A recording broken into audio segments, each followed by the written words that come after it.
오늘 본문의 말씀을 통해서 함께 나눌 제목은 그 얼굴의 도심. 오늘 이 본문의 말씀에 개역 개정인데 개역 한글 성경에 번역된 그 단어 문장을 인용을 했습니다. 그 얼굴의 도심, 이 제목으로 은혜의 말씀 함께 나누기를 원합니다. 많은 성경학자들이 이 본문 시편 42편의 저자가 누구인가, 고라 자손의 그렇게 분류로 생각하는 학자들도 계시지만 대부분 많은 사람들은 이것을 다윗의 고백의 시로 이렇게 간주하고 있습니다. 현재 상황이 다윗이 압살롬의 반역을 피해서 요단 동편 마하나임 지역으로 피신해서 아주 쫓기는 심정 가운데서 이 시를, 이 기도에 그런 고백을 올렸다, 이렇게 간주하고 있습니다. 사실 본문의 말씀에 보면은 1절부터 하나님이여 사슴이 시냇물을 찾기에 갈급함 같이 내 영혼이 주를 찾기에 갈급하나이다. 자, 이것은 이 원래 사슴들이 굉장히 몸에 열이 많다고 그래요. 열이 많아서 물을 늘 찾는데 이스라엘의 건기, 비가 오지 않는 건기에 해당되는 그 기간 속에 물을 찾기가 어려워서 그런 사슴이 물을 찾아서 헐떡이는 괴로움을 다윗이 이것을 시어로, 기도의 고백으로 하나님께 올린 것입니다.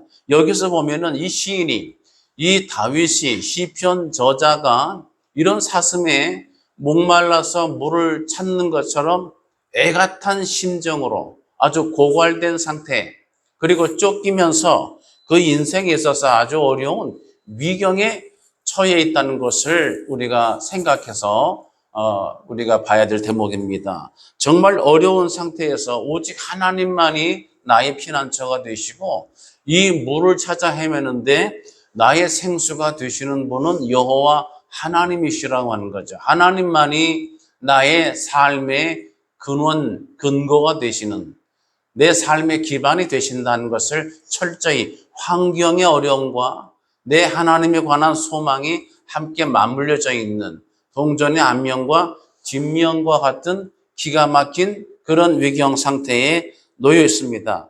오늘 시편의 구성 보게 되면 전반부에 이런 괴로움이 소개되어 있고, 그러나 후반부에 가서는 오히려 이 불안이, 낙심이 소망과 찬송으로 바뀌게 되는 것을 보여주고 있으면서 오늘 이 예배에 참여하는 모든 우리 신앙인들이 우리가 맞닥뜨리는 어떤 고난의 현실, 낙심할 수밖에 없는 여건 속에서 다윗처럼 소망으로 전환되는 그 은혜를 받아 누리시기를 주님의 이름으로 축복합니다.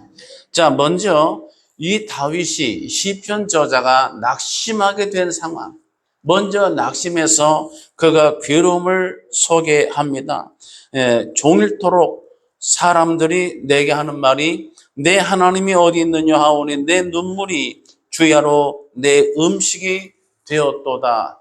사실 우리가 필요한, 정말 옛날에 코미디언의 말처럼 피가 되고 살이 되는 찌개백반 이런 것들을 먹으면서 우리가 몸이 섭취가 돼서 양분을 우리가 얻어야 되는데, 이 시편 저자는 말하기를 주야로 내 눈물이 음식이 되었도다. 얼마나 기가 막힌 상황이 되겠습니까? 그렇다면 왜 이렇게 오늘 시편 저자가 왜 이렇게 가라앉았습니까? 이 질문을 바꾸면 오늘날 주님 앞에 나아가는 예배하는 저와 여러분들이, 때로는 하나님의 자녀들이 어떻게 해서 이렇게 낙심의 상황에 처하게 되는가 하는 점입니다. 첫 번째로 신앙인이, 하나님의 자녀가 환경을 바라볼 때 낙심합니다.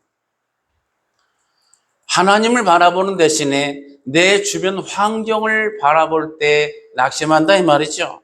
시편 42편 3절에서 다윗이 처한 그런 불안한, 낙심할 만한 상황을 우리가 파악해 볼 수가 있어요. 3절에 종일 내 하나님이 어디 있느냐 하고 주변에서 많은 사람들이 다윗을 조롱합니다.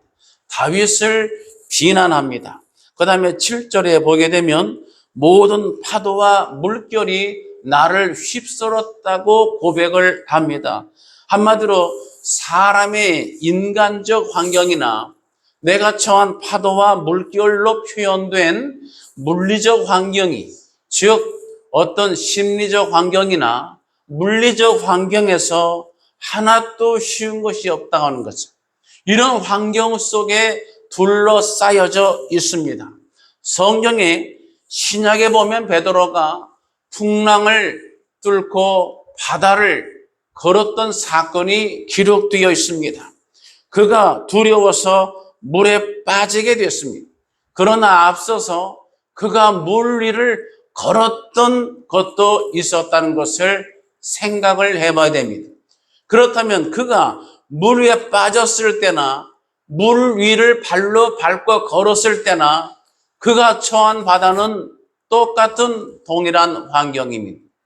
동일한 환경에 어떤 경우는 물에 빠져들어갔고 동일한 환경에 어떤 경우는 그 물을 발로 밟고 걸을 수가 있었습니다. 그렇죠? 그렇다면 이 문제의 연유가 어디서 왔습니까? 환경입니까? 정답은 그렇지 않다예요. 냉철히 봤을 때 환경은 달라지지 아니했습니다. 베드로가 처한 환경은 그대로였으나 내가 무엇을 보았느냐? 내가 내 바라보는 시각이 그 대상이 어디 누구인가 따라서 결과의 값이 달라졌다고 하는 것이죠.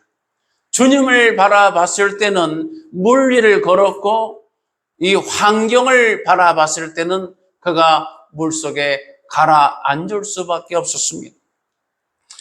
그런 면에서 시편 기자는 이런 부분에 대해서 자신에 대한 신앙적인 성찰을 하고 자기 자신에게 명령하는 정언 명령법을 사용하고 있습니다.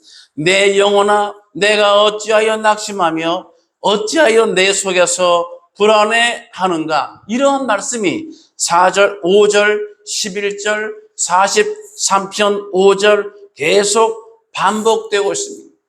이 본문의 말씀 보게 되면 다윗 왕이 압살롬이 반역할 때 그리고 사울을 피해서 도망할 때 늘 도망하고 쫓기고 피신할 때의 상황입니다. 여러분 삶이 내가 편안히 내 삶의 자리에 안주하고 정착할 수 있어야 되는데 내 삶의 환경이 편치 아니하면 쫓김을 당합니다. 물질적으로 쫓기고 시간적으로 쫓기고 여러 가지 환경 여건에서 내 삶의 자리로부터 쫓겨남을 당하게 되는 거예요.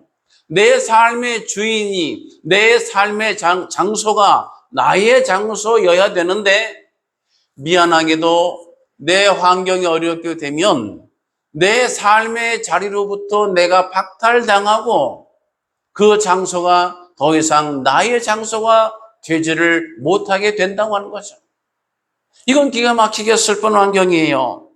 그래서 이 다윗은 도망하면서 요단 땅과 헤르몬 산, 그 다음에 마살 산으로 쫓겨다니면서 마음의 곤고를 경험했습니다. 그러나 그 속에서 하나님이 만져주시고 하나님이 안위를 명해주시는 그 은혜를 이슬처럼 받아먹고 견디고 이겨냈던 신앙인이 또한 다윗이기도 합니다. 오늘날 저와 여러분도 마찬가지예요. 우리의 환경과 여건을 볼까요? 여러분, 우리 집사님도 기도하셨습니다만 아직도 코로나가 정부에서는 엔데믹을 발표했지만 지금도 우리 주변에는 코로나의 감염이 계속 진행 중에 있잖아요. 그 다음에 이 나라 환경을 볼 때 경제적 어떤 어려움과 위기 이런 것들이 계속 이 경제가 호황이라고 말하는 것을 여러분 들어본 기억이 나십니까? 저는 잘 안 나요. 계속 불황에다가 경제적으로 위기다, 어렵다 이런 문제가 계속 들려오고 있잖아요. 취업난의 문제가 계속 뉴스 가운데 등장하고 있잖아요. 그 다음에 세계 도처에서 전쟁의 소문이 아직도 끝나지 않고 계속 전쟁에 관한 이야기가 들려오고 있잖아요. 그 다음에 우리나라 정치 환경에도 너무나 정쟁, 서로가 서로를 죽이는 정치를 하고 있는데 여는 야를 죽이고 야는 여를 죽이고, 그래서 그들과는 말도 섞을 수가 없는 아주 사람이 아닌 인간 취급을 하지 않는 그러한 정말 냉소적인 분위기에 이런 정가 분위기가 계속 진행되고 있잖아요. 어떤 화해와 협력의 현장이 보이지는 않잖아요. 그래서 지금 우리 삶이 어떻습니까? 답답함을 넘어서 낙심할 수밖에 없는 그런 상황, 시편 저자의 상황이나 우리 상황이나 별반 차이가 없다고 하는 거죠. 그런 상황 속에 우리가 처해 있습니다. 기독교 화가였던 렘브란트의 작품 속에 그가 그린 마가복음 4장을 배경으로 한 폭풍 가운데 예수님과 제자라고 하는 제목으로 그린 그림이 있습니다. 여기에 보면 예수님과 12제자 13명이죠. 그런데 여기다가 렘브란트 화가 자신을 집어넣어서 13명이 아니고 14명이 타고 있는 그런 배로 묘사해서 그림을 그렸다고 합니다. 근데 그 그림 중에 특이한 내용은 뭐냐면 그 14명의 예수님을 제외한 13명의 제자가 타고 있는데 그 풍랑 속에서 아주 위험한 상황 아니겠습니까? 그 속에서 정말 믿음으로 무릎 꿇어 기도하고 있는 사람은 딱 한 명, 딱 한 사람만 기도하고 있을 뿐이지 나머지는 전부 다 아주 위기 앞에서 아우성치고 있는 그런 불안한 모습을 그림으로 그려냈다고 합니다. 이건 뭐냐면 그만치 오늘날 우리가 전 환경 속에서 불안해하는데 정말 깨어서 기도하는 사람은, 그런 제자는 한 명에 불과하다. 너무나 적다고 하는 것이죠. 오늘 시편 기자는 이런 현실 앞에 내가 처한 환경을 바라봤을 때에 종일 사람들이 나를 조롱하고 비웃고 그 다음에 이런 파도와 물결이 나를 뒤흔드는 이런 상황을 묘사하고 있음을 통해서 주의 백성이 환경을 바라볼 때 낙심할 수밖에 없다 하는 것을 생각하게 되는 것입니다. 두 번째는 나 자신을 볼 때에 낙심합니다. 내 스스로의 존재를 바라볼 때, 나를 바라보고 나를 생각할 때에 낙심하게 됩니다. 왜 그렇습니까? 우리는 너무나 연약한 존재이기 때문에 그렇습니다.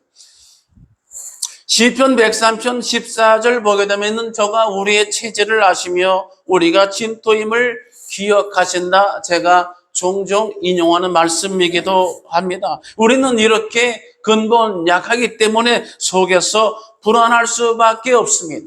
사도 바울은 그러므로 자신을 우리가 진토인 것을 고백했습니다.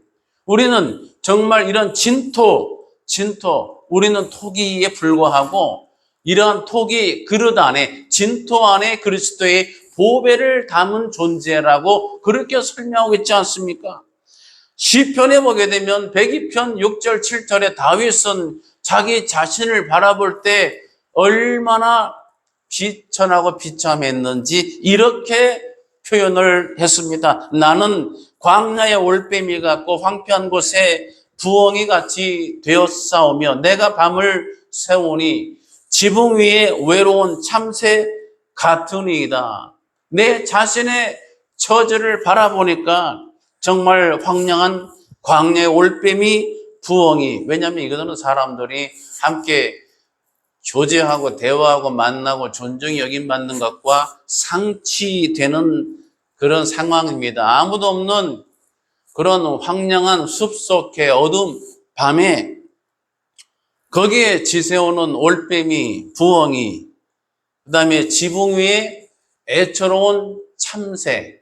왜냐하면 자기 집이 아니라 언제고 날아서 도망해야 되는 이제 그러한 신세, 이것을 묘사한 거죠. 시편 기자는 자기 자신의 모습을 보았을 때에 크게 자기 약함을 느끼고 실망하고 낙심합니다. 그래서 시편 42편 시편 43편에 나라고 하는 이 내 1인칭의 표현이 무려 한 50번 정도가 등장을 하고 있습니다. 처음부터 끝까지 나는 어쩌고 저쩌고, 내가 이렇다, 내 상황이, 내 모습이, 내 처지가, 내 지금의 현재의 내 위상이 이렇다라고 그렇게 표현을 하고 있는 것입니다. 사전에 보게 되면 낙심이 떨어질 낙자, 마음 심자인데 내가 원하고 바라던 일이 이루어지지 않아서 내 마음이 무너져서 내려앉은, 떨어져 버린 그런 상태가 낙심이죠. 자신감을 잃어버렸어요. 완전히 소신이 없이 정말 아주 껍질만 남아있는 상태와 같이 그렇게 맥이 풀리고 모든 기가 다 흘러 빠져버리고 그렇게 껍데기만 가라앉아 있는 그런 상태와 같은 것입니다. 그런 일이 있냐고요? 실제로 존재합니다. 성경의 위대한 선지자 엘리야는 그 바알과 아세라 선지자 850명과 싸워서 승리한 정말 능력의 선지자입니다. 그런데 그러한 싸움에서 승전하고 나서 이세벨이 그 자신을 죽이겠다는 소문을 그가 듣고 나서 자신을 바라보고 낙심에 빠지게 됩니다. 로뎀나무 아래 앉아서 죽기를 간구했던 그 드라마틱한 모습을 우리는 기억을 하고 있습니다. 루터는, 종교개혁가인 루터는 찬송가 585장을 작사한 작시자인데 거기 가사 보면 그런 부분을 이렇게 가사로 표현했지요. 내 힘만 의지할 때에는 패할 수밖에 없도다. 저는 이 찬송 가사에 100% 공감을 합니다. 내 힘만 의지해서는 질 수밖에 없겠죠. 제가 주의를 하고 몸된 교회를 섬기고 또 제가 맡겨진 신학교나 총회를 감당할 때에 제 힘만 의지해서 내 힘만 의지하고 그렇게 해서 할 수 있는 일이 뭐가 있겠습니까? 사랑하는 예배자 여러분, 우리 자신은 성경이 말하는 바에 의하면 질그릇 같습니다. 이 질그릇 토기와 같아서 언제든지 상하고 깨지기 쉽고 부서지기 쉽습니다. 그러므로 나약한 내 자신을 보고 내 것, 내 힘, 내 능력 가지고 하려고 할 때는 100% 넘어지고 깨질 수밖에 없는 것입니다. 세 번째로 믿는 사람이, 하나님을 신앙한다는 사람이 내가 땀 흘려 수고한 만큼 눈에 보이는 성과를 얻지 못하게 됐을 때도 실망하고 낙심합니다. 사람들은 일하는 존재이죠. 일하지 않고는 먹고 살 수가 없어요. 그런데 문제는 뭐냐면 내가 먹고 살기 위해서 내 삶의 무게를 감당하고자 내게 주어진 의무를 감당하고자 열심히 알아보고 열심히 다니고 열심히 땀 흘려 일하고 수고하고 고생을 했지만 그럼에도 불구하고 내게 주어진 것이 없어요. 내가 열심히 그냥 논 것도 아니고 그냥 쉰 것도 아니에요. 열심히 내가 여기저기 다니면서 일하고 고생하고 수고하고 땀 흘렸는데 돌아와서 나중에 결산해 보면 오히려 마이너스라고 하는 거죠. 많은 사람이 사업에 손을 대죠. 어려운 돈을 대출을 융자를 받아서 빚을 내서 건물을 빌리고 임대를 하고 뭐 시설을 꾸미고 간판을 맞추고 기계 장비를 들이고 해서 아침 일찍 일어나서 늦게 누우며 수고의 떡을 먹고 있잖아요. 그렇게 고생을 하는데 나중에 몇 달 지나고 1년 지나고 나면 대출 이자 갚기는커녕 오히려 빚만 들어가 버려. 내가 빚을 만들려고 대출 받은 게 아니에요. 내가 이렇게 마이너스 상황을 만들기 위해서 아침부터 일찍 일어나고 늦게 눕고 수고의 떡을 먹는 것이 아니었단 말이에요. 그런데 열심히 일을 했으나, 열심히 공부했으나, 열심히 내가 연습을 하고 열심히 훈련을 하고 열심히 노력을 했으나 원하는 결과가 주어지지를 않는 일이 너무나 많습니다. 그럴 때 낙심합니다. 성경은 잠언서 13장 12절에 이렇게 말합니다. 소망이 더디 이루어지면 그것이 마음을 상하게 하거니와 소원이 이루어지는 것은 곧 생명나무니라. 할렐루야. 내 소망이, 내 소원이 더디 이루어지게 되면 그것이 마음을 상하게 한다고 기록하고 있습니다. 내 소원을, 소망을 잘 이루는 것이 생명나무라고 잠언서에는 가르치고 있습니다. 오늘 예배하는 저와 여러분들은 하나님께 의지함으로 내가 가진 소망, 소원을 온전히 이루어서 생명나무 과실을 받아 취하는 저와 여러분 되시기를 축복합니다. 그렇게 되셔야죠. 그렇다면 이렇게 낙심했던 시편 저자가 후반에 가서는 찬송과 감사로 바뀌게 됩니다. 그 원인이 뭡니까? 또 이 부분도 살펴봐야죠. 첫 번째로는 하나님을 바라보았기 때문입니다. 환경을 바라보고 내 자신을 바라보고 내가 원하는 소득의 결과만 바라보고 있던 사람이 내 눈을 들어 산을 향하여 눈을 들리라 했을 때 아슬아슬합니다. 잘못하면 산만 보게 되겠죠. 나를 가로막고 있는 산, 환경적인, 물리적, 심리적, 관계적 그러한 나를 가로막고 나를 주저앉게 만드는 산과 같은 장애물 문제를 볼 때가 얼마나 많아요. 그런데 시편 기자가 눈을 들었을 때는, 산을 향하여 눈을 들었을 때는 그냥 산만 본 게 아니에요.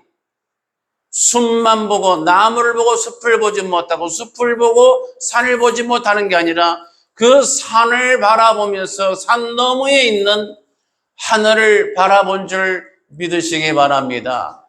산을 향하여 눈을 들리라. 나의 도움이 어디서 올꼬?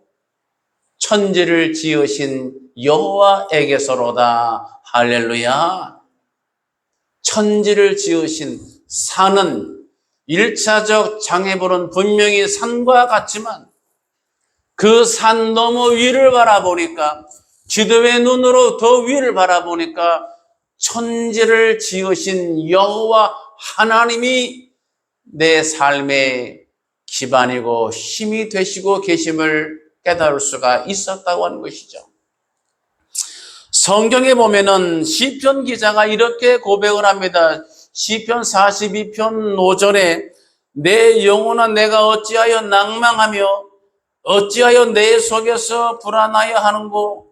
여러분, 내 1인칭을 썼지만 오늘 예배하는 저와 여러분들은 이 1인칭 고백이 다윗이기도 하지만 예배하는 저와 여러분 우리들 자신이기도 하다는 것을 기억하시기 바랍니다. 내 영혼아, 각자를 향해 주시는 메시지예요. 시편의 예언적 기능을 제가 첨가해서 말씀을 드리고 있는 겁니다. 예언적으로. 내 영혼아, 여러분 자신을 향해서 손을 놓고 생각해 보세요. 내 영혼아, 내가 어찌하여 낭망하느냐? 어찌하여 내 속에서 불안해하느냐? 하는 질문입니다. 그 다음에 답이 나오죠. 너는 하나님을 바라라. 할렐루야. 하나님을 바라라입니다. 그 얼굴의 도우심을 인하여 내가 오히려 찬송하리로다. 개역 한글 성경을 가져왔습니다. 그 얼굴을, 하나님을 바라보았을 때에 그 얼굴의 도우심을 인하여 내가 오히려 찬송하게 된다고 하는 것이죠. 그 얼굴의 도우심은 뭐겠어요? 그 얼굴의 구원, 문자적으로는 그 얼굴의 나타나심입니다. 그 얼굴, 여러분 우리가 그날에는 얼굴과 얼굴을 대하여 볼 것이요. 고린도전서 13장에 나와 있죠. 지금 우리가 보는 것은 뭐와 같아요? 거울로 보는 것 같아요. 거울은 청동거울이기 때문에 지금은 보아도 다 보는 게 아니라 희미하게 형체 정도 보는 정도라는 것이죠. 그날이 되면 얼굴과 얼굴을 대하여 얼굴이 나타나져서 비로소 모든 것에 대한 하나님의 계시와 성경의 말씀의 모든 비밀을 우리가 환하게 들여다볼 수 있게 되는 것이지요. 자, 이런 면에서 얼굴은 그 사람의 인격성 또는 신뢰성을 나타내 주고 있습니다. 그런 면에서 얼굴로 표현된 단어가 많죠. 그 뭐냐면 코람데오라는 라틴어. 코람, 뭐뭐 앞에서. 데오는 데우스, 하나님이시죠. 그래서 이것은 하나님 면전에서 라는 뜻이 되겠죠. 이것은 이제 before the face of God, in the presence of God, 하나님의 현존 앞에서 before the face, 하나님의 얼굴 앞에서란 뜻입니다. 하나님 면전에서 코람데오, 하나님 보시기에. 그래서 우리 신앙인은 이것을 응용하면 코람데오 신앙하면 하나님 보시기에 합당한, 하나님 보시기에 의로운, 하나님 보시기에 칭찬 인정받을 만한 신앙인 되도록 힘써야죠. 이것이 코람데오 신앙입니다. 하나님 면전에서 나 외에 다른 신을 섬기지 말라 해서도 알파님, 히브리어로 보게 되면 하나님의 내 얼굴 앞에서 다른 신을 옆에다 두어서는 안 된다, 이런 뜻이 되는 겁니다. 하나님의 얼굴과 관련되어 있어요. 그래서 그 얼굴에 나타나심, 이건 굉장한 거예요. 하나님, 그분의 프레젠스, 그분의 현존, 하나님의 임재, 하나님이 나타나셔서 나를 보시고 내 문제를 보시고 지치고 고나고 상하고 정말 쓰러진 나를 보시고 불쌍히 여기시고 손잡아 일으켜 세워주시는 전능하신 천부 되신 만군의 주 여호와 하나님을 소개하고 있는 것입니다. 그러므로 다윗은 떠올립니다. 하나님의 그 얼굴에 나타나심, 그 얼굴의 도우심을 그는 고백을 하고 있지 않습니까? 사랑하는 예배자 여러분, 여러분 힘들 때에 누구를 떠올리십니까? 내가 힘들 때, 그래서 어떤 목사님은 이렇게 말합니다. 사람이 잠잘 때, 잠들기 전에 떠올라진 사람이 가장 중요한 사람. 눈에 아침에 일어나 눈 뜰 때에 먼저 떠오르는 얼굴이 있다면 그 얼굴이 가장 중요한 사람이다, 이런 말을 합니다. 이 사람도 있지만 또 어떤 사람이 아닌 다른 여러 존재도 있겠죠. 내가 잠들 때에 생각하는 것이라고 이거를 바꿔볼 수 있겠습니다. 눈 뜨면 생각나는 것. 여러분 잠들기 전에 또 잠에서 깨면 가장 먼저 무엇을 떠올리십니까? 저는 여러분도 그러시다시피 제 아내와 저는 눈 뜨면 이제 하나님 말씀을 저는 늘 시편 1편을 묵상하고 기도합니다만 가장 먼저 눈 뜨면 아버지 하나님께 감사의 기도하고 말씀을 외우고 기도 이렇게 이제 하고 있습니다만은 내가 잠들 때에 내가 눈을 뜰 때에 가장 찾는 것 떠올라지는 것이 여러분이 마음의 비중을 두고 있는 것이거든요. 그런 면에서 다윗은 하나님 여호와를 떠올린 것을 믿으시기 바랍니다. 하나님을 떠올렸습니다. 내가 낙심하고 절망할 때에, 내가 상하고 고날 때에, 내가 외롭고 비참할 때에 하나님을 바라보았습니다. 하나님을 떠올렸습니다. 그랬더니 뭔가가 바뀌어졌습니다. 뭔가가 바뀌어졌어요. 뭐가 바뀌어졌어요? 환경이 바뀌었다, 날씨가 바뀌었다, 조명이 바뀌었다, 얼굴 빛이 바뀌었다가 아니고 기도가 바뀐 줄 깨달으시기 바랍니다. 다윗의 42편의 말씀을 보게 되면 다윗이 하나님을 바라보고 나서 그가 기도하는 내용이 달라지게 됩니다. 그가 달라지는 내용이 뭐예요? 왜 내 속에서 불안해하는 거? 너는 하나님을 바라라. 그 얼굴의 도우심을 인하여 내가 오히려 찬송하리로다. 할렐루야. 그가 내 속에서 불안할 것도 없고 왜 속에서 염려하느냐 이 말이죠. 그리고 하나님 바라라 그 얼굴에 도우심을 인하여 오히려 내가 찬송하리로다. 이렇게 바뀌고 있지 않습니까? 사랑하는 예배자 여러분, 이렇게 바뀌게 됩니다. 다윗은 역대상 17장 16절에 그러한 초조와 절망의 분위기를 딛고 나서 이런 고백이 소개되어 있는데, 다윗 왕이 여호와 앞에 들어가 앉아서 이르되 여호와 하나님이여 나는 누구이오며 내 집은 무엇이기에 나에게 이에 이르게 하셨나이까.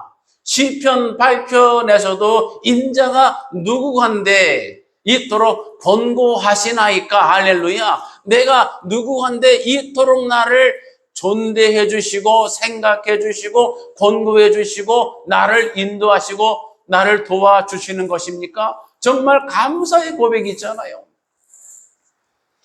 하나님의 얼굴의 도우심을 받아 누리시는 저와 여러분 예배자 되시기를 축복합니다.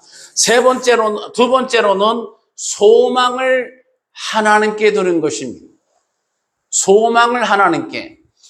사무엘하 7장 19절 보게 되면 다윗은 계속해서 하나님이 내게 보장하신 약속된 은혜, 언약을 통해 주신 것이지만 이것을 통해 앞날 앞쪽 소망을 생각하게 됩니다. 즉 내가 살아오면서 라이프 스토리가 너무나 쫓기고 구질구질하고 계속 시달리고 내 삶의 자리에서 박탈당하고 마치 피난민이 한강다리 건너 남쪽으로 피난 갈 때 비천함처럼 내 삶의 장소에서 내가 누려야 된 내 삶의 위치를 찾지 못하고 내 삶의 장소로부터 박탈당하고 피난가듯이 쫓겨나고 피난가고 이렇게 살아왔던 인생이 이제 하나님의 말씀을 붙잡고 앞날 소망, 하나님이 함께 하시는 이 확실한 믿음의 증거를 바라보기 시작을 합니다.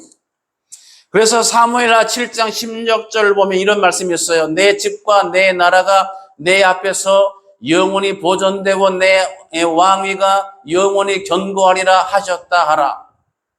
이게 바로 나단이 하나님 말씀을 받아서 전하는 것인데 이게 유명한 나단의 신탁으로 알려진 본문의 말씀이에요. 신탁, 하나님 나단을 통해서 그 귀한 축복의 말씀을 맡기셔서 이것을 증거하도록 하신 거죠. 나단의 신탁, 아주 유명한 명제입니다.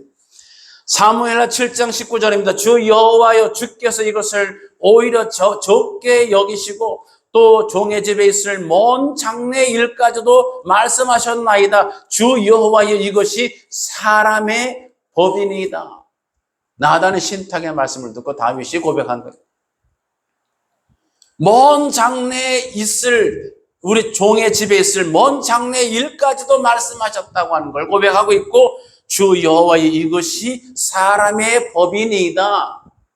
이것이 사람의 법이다. 이게 무슨 뜻이에요? 이것이 사람 인생이 마땅히 배우고 따라야 할 하나님의 법도와 법칙이다 하는 그런 말씀이에요. 오늘 저와 함께 예배자 저와 함께 오늘 하나님의 이 말씀이 소망을 주시는 하나님이 그 하나님의 함께 하심이 저와 여러분의 마땅한 법도가 되는 줄로 믿습니다. 그 하나님을 우리가 믿고 오자는 거예요. 칼빈이 말한 바처럼 무려 1000번 이상 죽을 뻔했던 다윗이 그런 위경에서 하나님이 건져주심을 기점으로 해서 다윗은 어디를 잡았어요? 과거의 괴로움의 쓴뿌리를 잡지 않고 앞날을 허락하신 먼 집안에 일어날 일까지 주신 하나님의 언약의 소망을 붙잡았다고 하는 거예요. 사실 베들레헴은 예루살렘에서 불과 6마일이니까 그 키로수로 말하면 10km가 약간 안 되는 9.6km 정도 되는 그렇게 멀지 않은 거리예요. 그런데 이 거리, 이 10km가 안 되는 9.6km를 지나오는 동안에 성경은 21장의 사건이 기록되었고 그 10km를 이동하는 동안에 다윗은 정말 그 안에 위험한 일 도피하고 피신하고 쫓겨남을 당하고 배신당하고 불안과 초조, 염려, 괴로움, 비천함, 인생의 평생을 통해 맛볼 만한 것들을 그 10km 반경 안에서 그 모든 괴로움과 낙심천만한 일들을 다 겪었습니다. 그러면서 이제 다윗은 그것을 통과하고 나서 하나님께 소망합니다. 시편 39편 7절입니다. 주여 이제 내가 무엇을 바라리요? 나의 소망은 주께 있나이다. 할렐루야. 나의 소망이 주께 있어요. 시편 71편 14절 이렇게 고백합니다. 나는 항상 소망을 품고 주를 더욱 찬송하리이다. 시편 62편 5절에 나의 영혼아 잠잠히 하나님만 바라라. 물론 나의 소망이 그로부터 나오는 도다. 할렐루야. 여러분, 그리스도인은, 하나님의 자녀는 여러 표현이 있지만 오늘 이 시간을 통해서 정의하자면 소망을 가진 자인 줄 믿으시기 바랍니다. 소망이 있어야 됩니다. 이 소망이 그리스도인의 영적 신분증 표찰인 줄 믿으시기 바랍니다. 이번에도 저희 교단 총회할 때에, 총대 호명할 때 이 총대 표찰, 명찰을 목에다 끈으로 된 명찰을 달고 입장을 하고 그렇게 투표권이 주어졌습니다. 오늘 이 시간에 저와 여러분은 이 심령에 새긴 소망이 하나의 표찰, 명찰이 되는 줄 깨달으시기 바랍니다. 그래서 소망이 없는 교회는 교회가 아닙니다. 내 가정에, 내 자녀에, 내 삶에, 내 인생에 소망이 하나도 없어요. 이거는 사는 게 아닙니다. 소망이 있는 교회는 소망이 있어야 돼요. 내 가정과 자녀에게도 소망이 있어야 돼요. 우리가 사는 이 나라 대한민국에도 소망이 있어야 할 줄로 믿습니다. 그래서 이제 우리가 정리하자면 환경 바라보고 내 육신 바라보고 내 생각한 소득과 결과의 값만 바라보는 시각에서 더 눈을 들어 산 너머를 바라볼 수 있기를 바랍니다. 하나님을 바라보시고 하나님께 소망을 두셔야 될 줄로 믿습니다. 사람과 세상과 내 인맥과 여건, 내가 조금 남보다 잘한다고 하는 내 능력, 얄팍한 것, 그런 것 의존하지 마시고 오직 하나님 여호와를 의뢰하시고 그분께 소망을 두심으로 내 영혼이 어떠한 고난이, 어떠한 낙심의 상황을 나를 압박하더라도 잠잠히 하나님만 바라볼 수 있는 깊은 바다의 고요함과 평안함의 은혜를 함께 받아 누리시기를 예수님의 이름으로 축복합니다. 기도하겠습니다. 영광과 존귀와 찬송을 살아계신 하나님께 올려드립니다. 우리 삶에는 나 자신을 바라볼 때, 환경을 바라볼 때에, 내가 생각했던 결과의 값을 바라볼 때에 우리는 한숨을 쉬고 낙심할 수밖에 없죠. 그러나 눈을 들어 천지를 지으신 여호와 하나님을 바라보기를 원합니다. 하나님께 소망을 두기를 원합니다. 그 얼굴에 나타나심으로, 그 얼굴에 구원하심으로, 그 얼굴에 도우심으로 다시 한번 힘을 얻어 일어나 하나님 크게 하나님을 찬송하며 하나님께 영광 돌리는 천국 백성 되게 하여 주시옵소서. 축복하고 예수님의 이름으로 간절히 기도드리옵나이다. 아멘. 그래서 구원하신 우리 구주 예수 그리스도의 귀하신 은혜와 하나님 아버지의 깊고 무한하신 사랑하심과 성령님의 감동, 감화, 인도, 교제, 충만, 역사하심이 오늘 예배에 참여한 모든 예배자들 머리 위에와 가정 위에, 자녀들과 진로 비전 위에, 그리고 나라와 민족 위에 함께 있을지어다. 아멘.